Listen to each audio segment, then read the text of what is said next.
Welcome to Part 8 of This Side of Paradise by F. Scott Fitzgerald. This is Quiet Classics, and I am MasterJuche.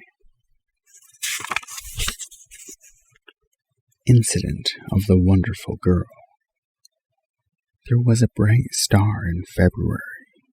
New York burst upon him on Washington's birthday with the brilliance of a long-anticipated event. His glimpse of it as a vivid whiteness against a deep blue sky had left a picture of splendor that rivaled the dream cities in the Arabian Nights.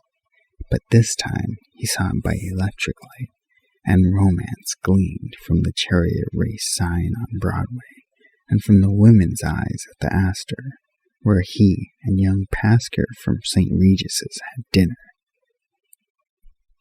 When they walked down the aisle of the theater, greeted by the nervous twanging and discord of untuned violins and the sensuous, heavy fragrance of paint and powder, he moved in a sphere of Epicurean delight. Everything enchanted him. The play was The Little Millionaire with George M. Cohan, and there was one stunning young brunette who made him sit with brimming eyes in the ecstasy of watching her dance. "Oh, you wonderful girl, what a wonderful girl you are," sang the tenor, and Amory agreed silently but passionately. "All your wonderful words thrill me through." The violins swelled and quavered on the last notes. The girl sank to a crumpled butterfly on the stage.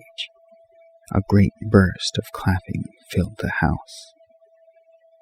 Oh, to fall in love like that, to the languorous magic melody of such a tune!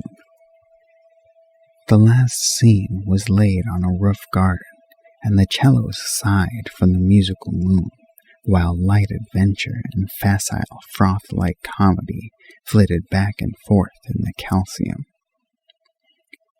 Amory was on fire to be an habitué of roof gardens, to meet a girl who should look like that. Better, that very girl, whose hair would be drenched with golden moonlight, while at his elbow sparkling wine was poured by an unintelligible waiter.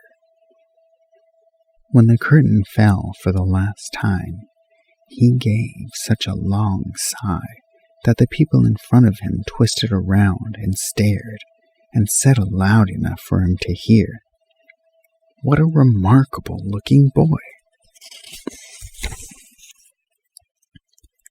This took his mind off the play, and he wondered if he really did seem handsome to the population of New York. Pasker and he walked in silence toward their hotel. The former was the first to speak. His uncertain 15-year-old voice broke in a melancholy strain on Amory's musings. "I'd marry that girl tonight." There was no need to ask what girl he referred to. "I'd be proud to take her home and introduce her to my people," continued Pasker. Amory was distinctly impressed. He wished he had said it instead of Pasker. It sounded so mature. "I wonder about actresses. Are they all pretty bad?" "No, sir, not by a darn sight," said the worldly youth with emphasis. "And I know that girl's as good as gold. I can tell." They wandered on, mixing in the Broadway crowd, dreaming on the music that eddied out of the cafes.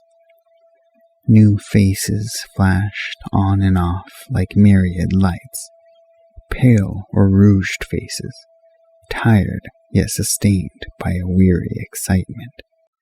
Amory watched them in fascination. He was planning his life. He was going to live in New York and be known at every restaurant and cafe, wearing a dress suit from early evening to early morning, sleeping away the dull hours of the forenoon. Yes, sir, I'd marry that girl tonight. Thanks again for stopping by. This has been Quiet Classics with MasterJuche, reading This Side of Paradise. God bless.